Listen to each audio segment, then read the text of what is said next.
Welcome to the deep dive. You flagged some pretty big news for us, and we're jumping straight in. The U.S. has just announced new tariffs on South African goods. Yeah, breaking news, really. People are probably wondering, what's this about? What does it mean? So let's unpack it. Exactly.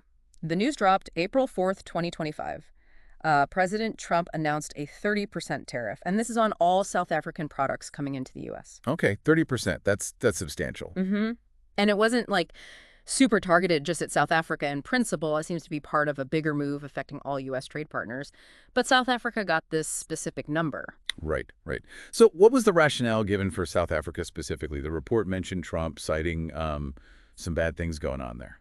Yeah, and also that the U.S. is paying them billions, which apparently led to funding cuts. He also brought up a trade surplus. Oh, yeah, the 60% figure, which the article says is actually 30%. Correct. It's actually a 30% surplus. So a factual inaccuracy there in the initial statement. And just to clarify, a trade surplus means South Africa sells more to the U.S. than it buys from the U.S. Got it. So the stated reasons are a bit vague, maybe even contain errors, but the signal itself is pretty strong, wouldn't you say? Shifting priorities. Absolutely. Yeah. And while maybe some kind of tariffs were expected, that 30% level, that probably raised some eyebrows. Yeah, I'd imagine so. That's a hefty new cost suddenly slapped onto South African businesses selling stateside. Think of it, yeah, like an instant 30% price increase on, well, almost everything they export to the U.S. The report mentioned a 37-page document with some exemptions. 37 pages. Wow. Yeah, but even with those, the general consensus seems to be it'll negatively impact the South African economy. You can't really avoid that with a 30% hit. Okay, let's shift to reactions. Wamkele, he's the Secretary General of the African Continental Free Trade Area. He called this a weaponization of trade policy. Strong words. Very strong. And he framed it as, even more reason for Africa to focus inward, to strengthen its own continental market. How much weight does that perspective carry, realistically? Is this a genuine catalyst for intra-African trade? Well, external shocks like this can be powerful motivators.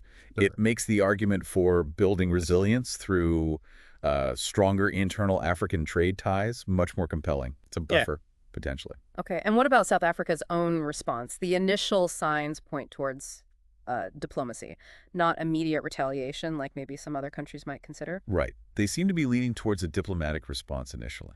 What are the pros and cons there? Is that the best path?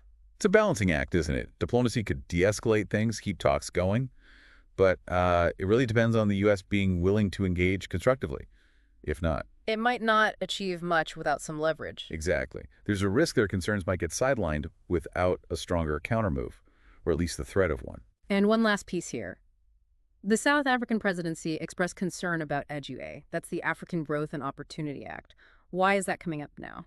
Well, AGOA is huge. It gives preferential access, meaning lower or zero tariffs, for many African countries exporting certain goods to the U.S.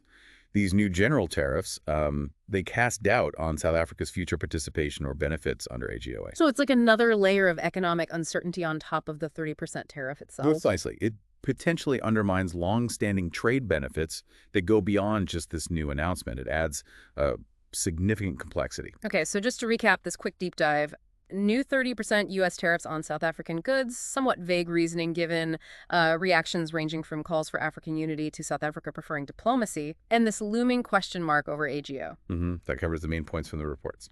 So thinking about all these moving parts, the tariffs, the different responses, the potential ripple effects, what do you, our listeners, see as the most significant long-term consequence here? For international trade, for global partnerships, what's the big takeaway going forward? Something to mull over.